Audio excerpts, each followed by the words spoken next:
How you doing, guys? Anthony here from DIYautotech. We got a tabletop review here of the Ruger new Model Blackhawk 357 Magnum. We're going to go ahead and safety check this firearm.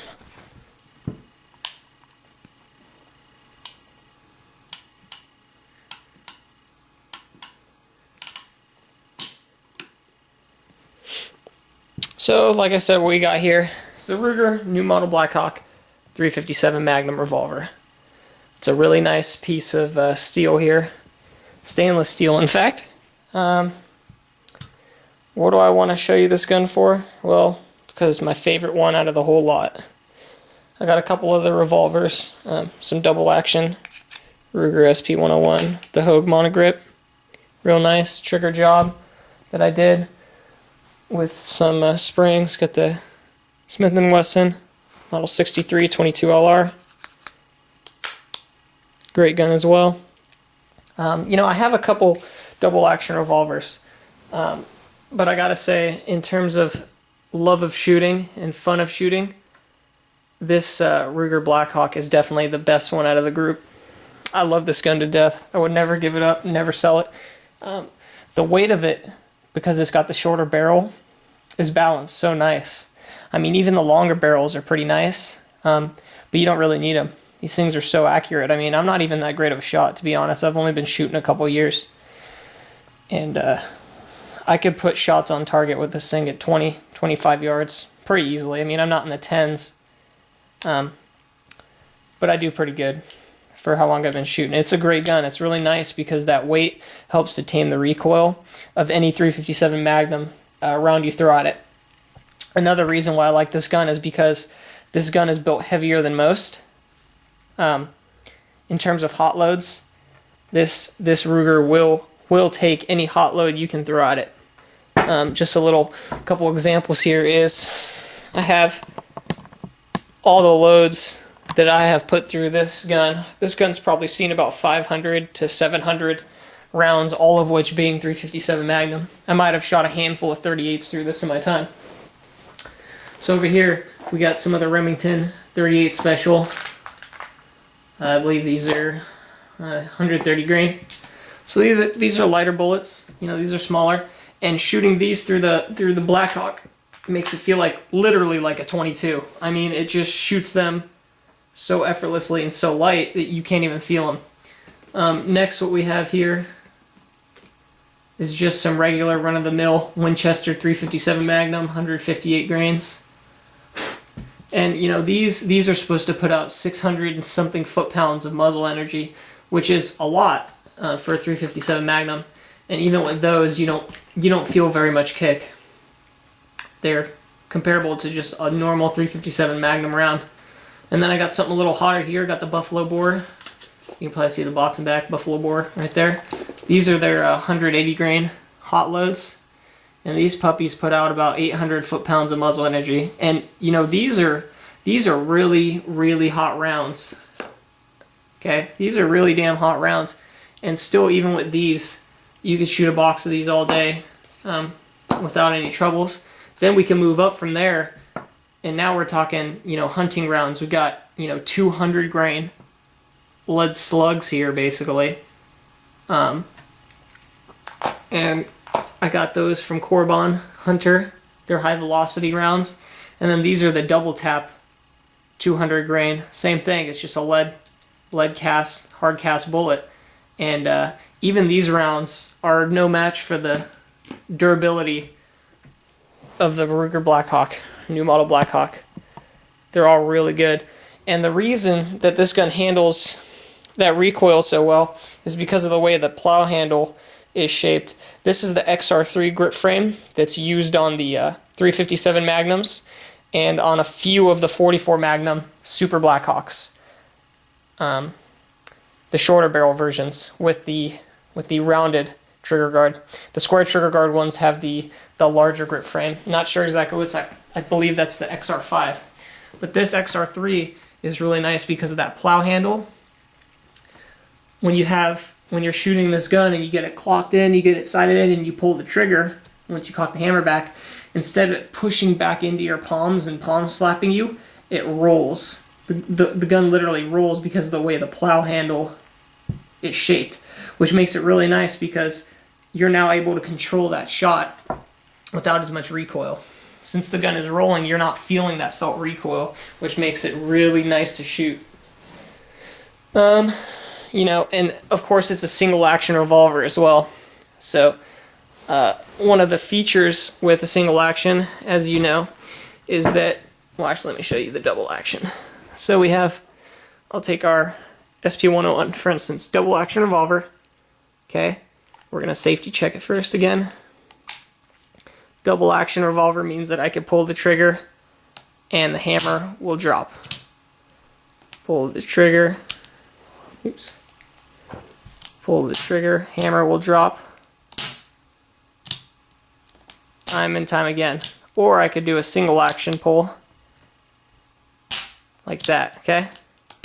All of these I can do on a double action gun. I'm not going to do that on the 22 because it's a rimfire, so that'll damage it.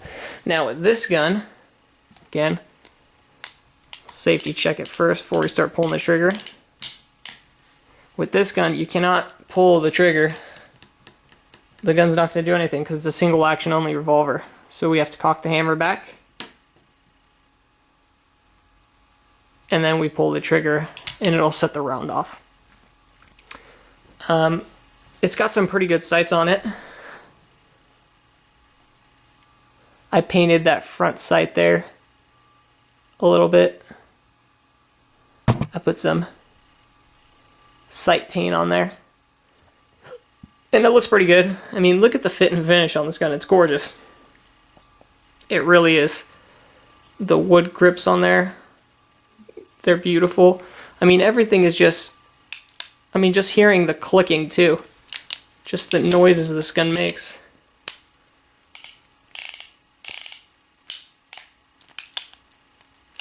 That alone is sexy. That will sell you the gun on its own. I mean, it's a great piece. Taking these guns apart is really easy. You have an ejector rod here. You push the little button in, pull the rod out, and then the cylinder just comes out and you can clean it that way. It makes it really nice and easy to clean. Now to load this gun, it's a little different than a double action revolver, obviously. So again, we're going to pull out that SP101. I just love playing with this gun. So I got some snap caps here, and you know, of course, with any double action revolver, you're going to load the cylinder with however many rounds it'll take. And this one being 357 Magnum as well. Right? We got it? Oh look, we're out of ammo. I just shot my 5 shots. And then we expend the rounds like that. Okay? That's a normal double action revolver. What's nice about the single action is, if you like to shoot on a budget, you can take that same concept and slow it down a bunch. So instead of loading all 5 rounds at once, we're going to have to take one, slide it through the loading gate, spin the cylinder, 2, 3, 4, 5, 6. And we're going to check that all the cylinders are full there. Close the loading gate, index, and we're ready to shoot this gun. So we'll put off our 6 rounds.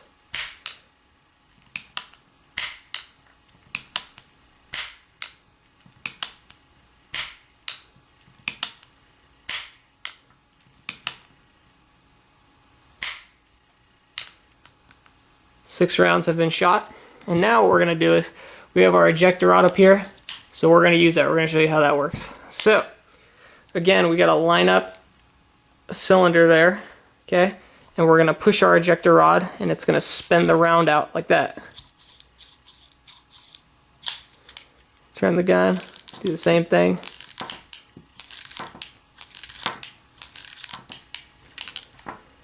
And then we load it again. So it makes loading and unloading a little longer of a process, but it's more fun that way. I mean, it really is. It's, I mean, guys who like the cowboy action guns really enjoy that kind of shooting. Just same with the black powder guns. It's the same concept. You know, you take your time loading and unloading, and it's just more fun. You don't shoot as many rounds, and for some of us who are on a budget, that makes it, I don't know, I guess a little more fun. The only thing that I do not like about this gun, and it's something you can fix yourself, is I'll show you with some spent cases. Now you saw that those snap caps came out quite easily, which they did. I only have 5 spent shells here to show you with. Okay, so I've got some spent 357 Magnum shells, and I've got the snap caps. Okay, you can see how much longer the snap cap is because it has, you know, the fake bullet in there, or even just a normal round. Okay, so I'll give you an example. I'll show something with lead, without lead protruding. Okay, so we got a round here, live round, and I'm putting it inside the cylinder, and now I'm going to push it out with the ejector rod. As you can see, it comes all the way out. That's great, but that's because the bullet is still part of the cartridge. Now what happens when you've actually shot, we'll load some of these empties, or these spent cases. I only have 5, I can't load a full cylinder. So weird loading spent cases. Okay, so now the problem that arises here is when you use the ejector rod, it doesn't push the rounds all the way out. So you kind of got to just barely pick them out. If you hit the ejector rod quick enough, it might send them out. You see? Just barely still in there. And these are with the 38 special cases. I'll show you with the 357 Magnum how it does the same thing. See, and plus the cylinder isn't hot either. When it's hot, it'll start sticking a little more. So that's the only issue. It's not really an issue, to be honest, but when you have a perfect gun, you find, you know, small flaws. This thing's super easy to clean, like I said. Let's actually take that cylinder out for you. So I'm going to push the ejector rod button. I'm going to pull that rod out. And the cylinder just comes out like that. So now we got our cylinder. All out, we can clean the gun. We can leave the rod out so we can get good cleaning in there. God, look at the thickness of that damn barrel and the forcing cone. Talk about a heavy gauge steel. And I mean, this thing's seen 700 357 Magnum rounds of hot loads, like 200 grain, 180 grain, and there's no flame cutting whatsoever. I mean, the tolerances are so great. I mean, look at that look at that cylinder. Look at all the meat in between there. Just a great, sturdy, reliable gun. And, you know, obviously it's not like the Colt single action armies or nothing like that, where you can do the half cock. You can't do that on these guns. You can't do half cock.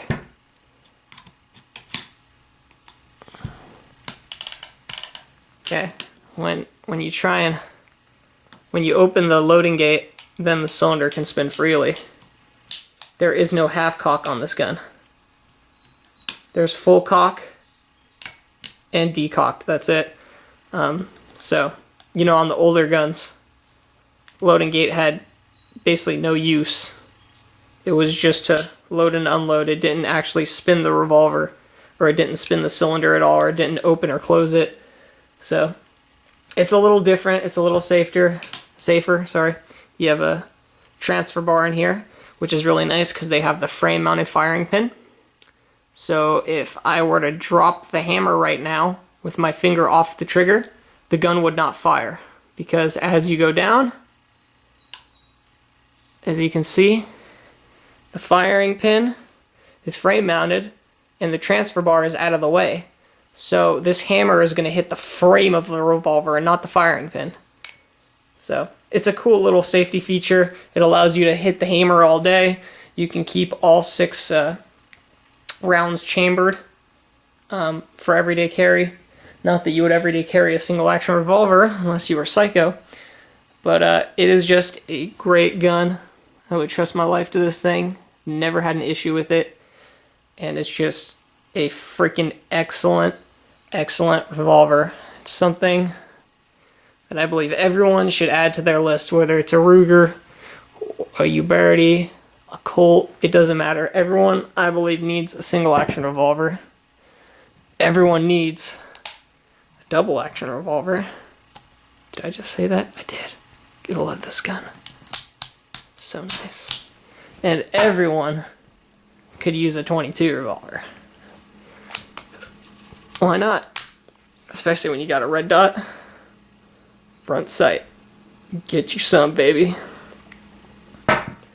Well, that's my review for today. It's been another video from Anthony at DIYautotech. We'll see you next time.